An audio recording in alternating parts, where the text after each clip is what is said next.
எப்போ பார்த்தாலும் சாம்பார் சாம்பார் சாம்பார். இன்றைக்கி என்ன சாப்பாடு? ரசமா? ரசம்னா எனக்கு விஷம் மாதிரி அப்படின்னு சொல்கிறாங்க. டெய்லிக்கும் சாம்பாரே சாப்பிட முடியுமாங்க?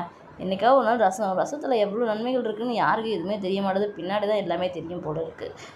சரின்னு சொல்லிட்டு ரசத்துக்கு என்ன தொட்டுக்க அப்படின்னு கேட்குறது.